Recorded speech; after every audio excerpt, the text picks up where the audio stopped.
Conocido como el Ángel de la Muerte, Joan Viladilmé nació en La Garrocha, Cataluña, en 1965 en el seno de una familia obrera que trabajaba en el sector de los embutidos.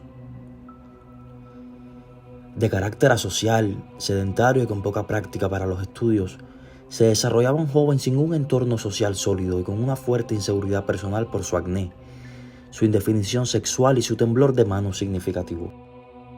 Una vez reconocidos los asesinatos, Vila reconoció que durante toda su infancia y juventud se había sentido como una mujer en el cuerpo de un hombre y que su homosexualidad también influyó en sus hábitos. Los psiquiatras confirmaron estos hechos como un sentimiento de ansiedad vital. Durante un tiempo, Vila se recluyó en un pequeño apartamento familiar de Castellón de Ampurias, donde podía mantener su anonimato. Posteriormente, abrió en Figueras la peluquería Tons Cabell Moda, que poco después tuvo que cerrar, posiblemente por una estafa por parte de su socio. Tras este acontecimiento entró en una espiral de cambios de trabajo constante, pasando por un negocio de plásticos, por el sector textil y por la restauración en el casino de Peralta, así como por una pista de esquí o por cursos formativos de cocina, quiromasaje, moda y reflexología. Tras formarse en diferentes oficios, Vila consiguió un contrato en la pequeña residencia geriátrica privada El Mirador de Banyoles, donde ejerció por primera vez como celador durante 8 meses. Tanto el personal del centro como los residentes lo valoraron positivamente como una persona afectuosa y atenta, durante un breve tiempo que trabajó en el Centro Psiquiátrico de Sal.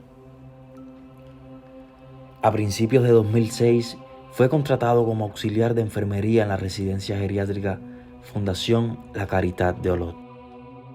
En ese momento el centro estaba dirigido por uno de sus psicólogos, Joan Salá, que no vio ningún peligro en el nuevo celador. Sus turnos se dividían entre los días festivos y los fines de semana, por lo que trabajaba en horas con poca afluencia de personal.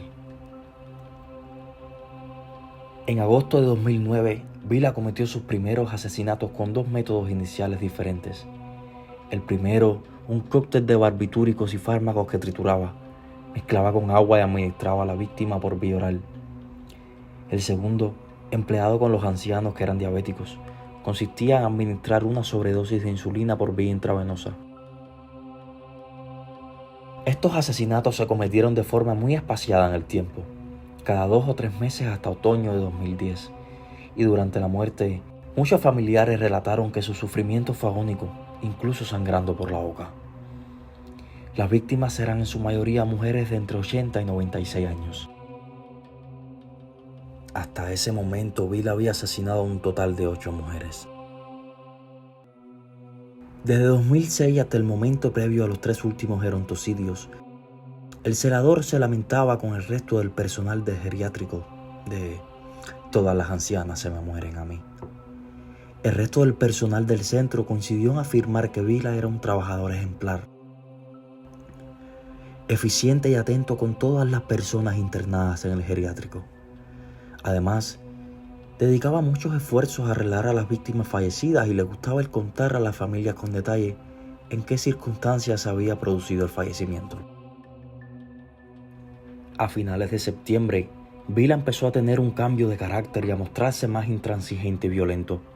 Afirmaba que estaba harto de las personas mayores y que quería cambiar el trabajo para dedicarse a la tanatopraxia. Tras el asesinato de Joan Canal Juliá, que se produjo el 19 de septiembre de 2010, Vila obligó a una compañera de trabajo a entrar en la habitación del difunto.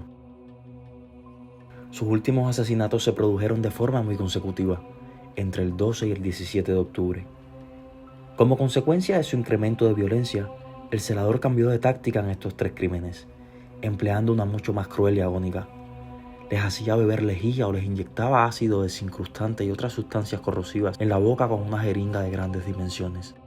Esta técnica mataba a las víctimas con un largo e intenso dolor provocado por las grandes quemadas internas.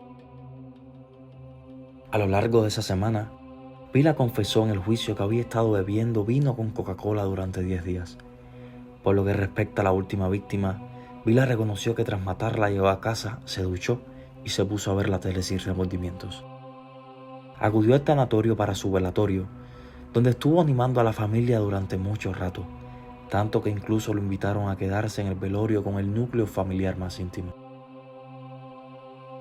La última víctima mortal fue quien generó las primeras sospechas de su asesino, y su cadáver fue el detonante para su detención. Gironés era una viuda sin hijos y con episodio de demencia senil. Llevaba internada en la Caridad desde hacía varios años y desarrolló una relación muy tensa con Vila, a quien intentó denunciar durante más de un mes por malos tratos. Si bien se refería a él como malnacido, ni el personal del centro ni su sobrina le hicieron caso. Del mismo modo, durante la investigación policial y el juicio, se pudo confirmar que Vila había trasladado a Gironés en silla de ruedas a una sala de geriátrico, donde no había cámaras de videovigilancia. Tras ese momento, la mujer apareció con una herida en la cara y varios hematomas en el pecho, empezando a afirmar que Vila la quería matar. La noche del 17 de octubre y según la declaración del celador, Vila había estado bebiendo durante todo el día cava y vino, con una actitud pletórica tras el asesinato del día anterior. Tras haberla escuchado toser, Vila se dirigió a la habitación de Paquita al ver que la anciana mostraba signos de desorientación y dificultades para respirar. Se dirigió al almacén de limpieza y llenó una jeringa con uno de los productos que allí encontró, desincrustante ácido, que administró en la boca de la señora. Esta empezó a toser y a expulsar el líquido, hecho por el cual decidieron trasladarla al hospital donde falleció. Los asesinatos de Joan Vila fueron descubiertos de forma fortuita y a raíz del análisis forense del cadáver de Paquita. El médico forense que revisó a la víctima en el hospital se negó a certificar su muerte natural y avisó a los Mossos d'Esquadra la noche del 18 de octubre. El equipo de investigación liderado por el inspector Joseph Monteis llegó a la conclusión de que la ingesta de ácido desincrustante no había sido voluntaria, por lo que a alguien se lo había suministrado y que podía tratarse de un homicidio. Los Mossos d'Esquadra, revisando las cámaras de seguridad de la Caridad, vieron que el celador se había encerrado en el cuarto de limpieza durante los momentos previos al crimen. Tras interrogar a todo el personal trabajador del centro geriátrico, la policía fingió tener más información de la que realmente tenía. Durante el interrogatorio a Joan Vila, este confesó sus dos primeros crímenes, fue detenido y puesto a disposición del juez. En los días posteriores a su detención, cuando fue puesto a disposición judicial al juzgado de instrucción de Olot, Joan Vila confesó la autoría de las muertes de las tres últimas víctimas. El asesinato relató que la muerte de las tres ancianas le hizo sentir como si fuera Dios, y que el sufrimiento que les infligió con las sustancias corrosivas había sido tan solo un grano de arena comparado con la plenitud de su muerte. El juez, ante esta declaración, decretó cárcel provisional comunicada y sin fianza por delito de 3 asesinatos. El celador fue internado en el Centro Penitenciario Brians 1 de Barcelona.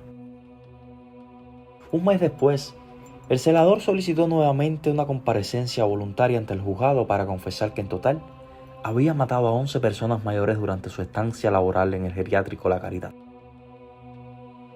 Inicialmente su abogado, que siempre confesó tener una relación excelente y afable con su cliente, intentó justificar si los asesinatos habían sido una estrategia de eutanasia por parte de Vila para reducir el sufrimiento de sus víctimas. El juez decretó la exhumación de otros cadáveres para su autopsia, dado que los 56 fallecimientos que se habían producido desde que el celador había empezado a trabajar en La Caridad, 27 se habían producido en sus turnos. Meses después, los resultados del Instituto Nacional de Toxicología de Cataluña y los del Instituto de Medicina Legal no pudieron esclarecer si otras víctimas habían sido asesinadas, incluso las que Vila había confesado envenenar, en vista de alto grado de descomposición de los cadáveres. De este modo no se pudo llegar a determinar nunca si el número de asesinatos fue realmente superior o no. El juicio empezó el 27 de mayo de 2013 en la Audiencia Provincial de Gerona. Confesó de 11 crímenes, pero afirmando que no quería herir a las ancianas y que le calmaba ver las difuntas, Joan Vila se enfrentó, inicialmente, a una pena de más de 200 años de cárcel por 11 delitos de asesinato, los 3 últimos con el agravante de ensañamiento.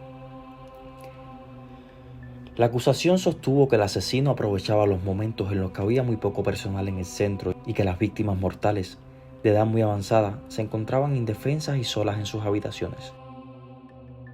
El juicio duró 2 semanas y en él participaron más de 120 testimonios y peritos.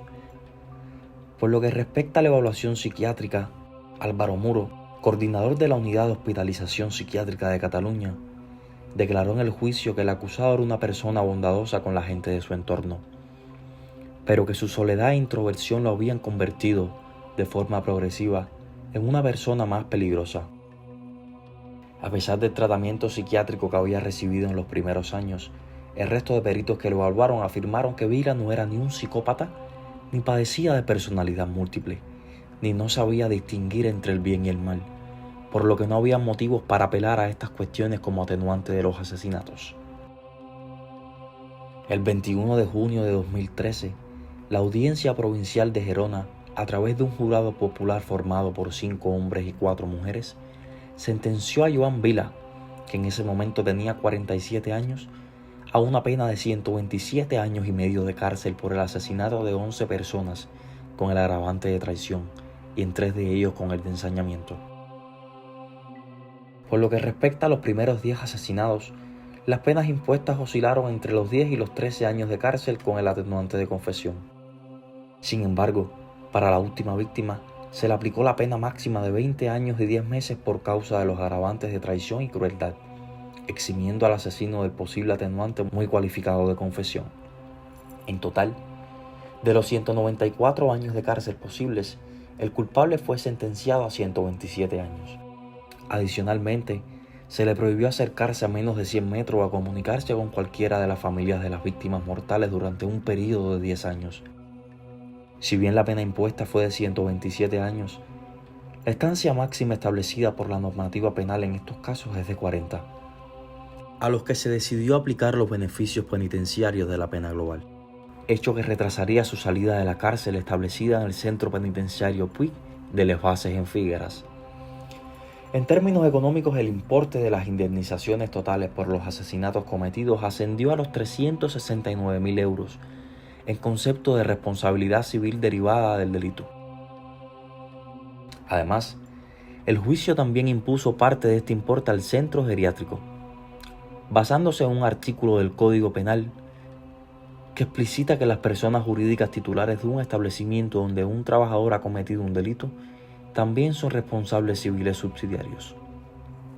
No obstante, esta indemnización económica de entre 6.000 y 39.000 euros, según la vinculación de cada víctima con su familia, fue asumida por la aseguradora Zurich Insurance Group. La defensa de Joan Vila interpuso un recurso ante el Tribunal Superior de Justicia de Cataluña, alegando que se había vulnerado la presunción de inocencia de su cliente, pues se le condenó utilizando únicamente la confesión como prueba y los análisis de las autopsias habían sido inconcluyentes. No obstante, el tribunal confirmó la sentencia y las penas el 24 de febrero de 2014. Tiempo después, el recurso de casación que también interpuso la representación de Vila ante el Tribunal Supremo de España fue desestimado el 10 de octubre por la Sala Segunda de este órgano. El Tribunal Supremo, además, impuso unos gastos de recurso a la defensa y le recriminó que durante los juicios admitiera 11 crímenes y, tras las condenas, pusiera 8 en dudas.